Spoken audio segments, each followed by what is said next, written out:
پیر بھی نہیں ملتا. تو میں نے ایک دن کہا تھا، میں نے کہا 3 بندوں کا پیر کوئی نہیں ہوتا. ایک جو چودھری صاحب ہوتے ہیں ان کا بھی پیر کوئی نہیں ہوتا، اور ایک جن کی جیب میں پیسے زیادہ آ جائیں ان کا بھی پیر ہے. ناراض ہو گئے آپ؟ اور تیسرا جو آدمی کو 4 ڈگریاں لے لینا، چاہے سیپلنگوں میں بھی یہ کر لے، اس کا بھی پیر کوئی نہیں ہوتا. اس کا بھی تھرمامیٹر تگڑا ہو جاتا ہے. وہ درس نظامی کے عالم سے آ کے پوچھتا ہے آپ کی تعلیم کتنی ہے؟ وہ کہتے ہیں جی میں نے درس نظامی. نہیں وہ تو ٹھیک ہے، تعلیم کتنی ہے؟ تو تم نے تو 3 سیپلیوں میں بھی یہ کیا ہے. اللہ کے فضل سے مدارس اسلامیہ کے چوتھے سال کا بچہ وہ کسی ماسٹر ڈگری والے کو قریب پھٹکنے نہیں دیتے.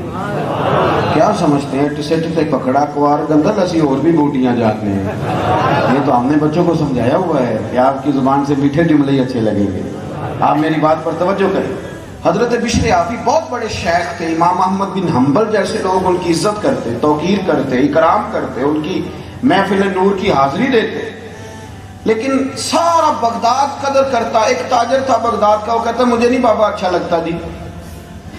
جی وہ آپ کو کیوں نہیں اچھے لگتے؟ کہنے لگے وہ جمعے والے دن نا جماعت کے ساتھ نماز پڑھتے ہیں پر باقی نماز پڑھتے نہیں اور گھر چلے جاتے.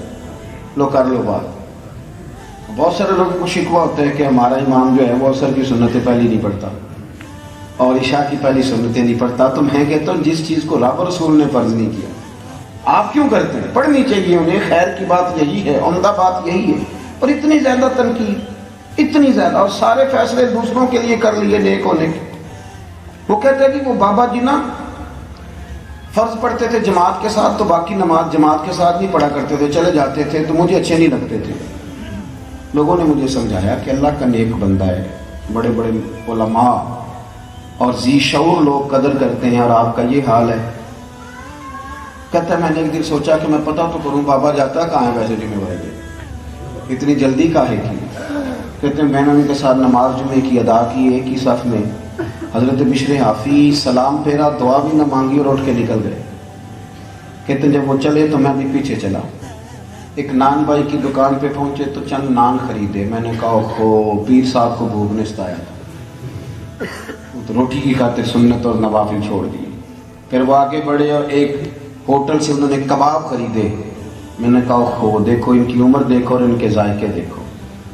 پھر وہ جب جنگل کی طرف بڑھے تو میں نے سوچا کہ یہ نا سبزے پہ بیٹھ کے اب کھانا کھائیں گے لوگوں سے چھپ کے، اور لوگوں کو بتائیں گے کہ روزے زیادہ رکھتا ہوں، میں تو عبادت میں رہتا ہوں. کہتے ہیں وہ جنگل کی طرف مڑے تو میں بھی پیچھے ہو گیا. چلتے چلتے نا حیران میں تب ہوا جب ایک جھونپڑی آئی. اس جھونپڑی کا دروازہ باہر سے بند تھا. بوڑھے شیخ نے اپنے کانپتے ہاتھوں سے وہ دروازہ کھولا، اور جب انہوں نے پردہ ہٹایا تو چارپائی پہ ایک بوڑھے بابا جی جو فالج زدہ ہے، مریض ہیں، وہ لیٹے ہوئے تھے. کہتے ہیں حضرت شیخ نے کھانا ایک کونے میں رکھا اور دوڑ کے پہلے بابا جی کو سیدھا کیا، اور پھر جھٹ سے پیالے میں پانی لائے اور اپنے امامے کا پلو پانی میں ڈال کے تو بابا جی کا منہ صاف کیا.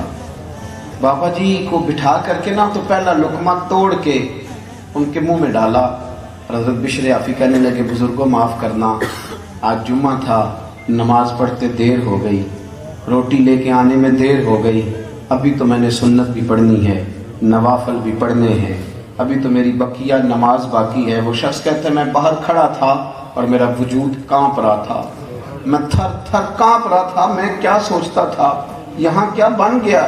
حضرت بشر عافی رحمت اللہ تعالی علیہ کہنے لگے معاف کرنا.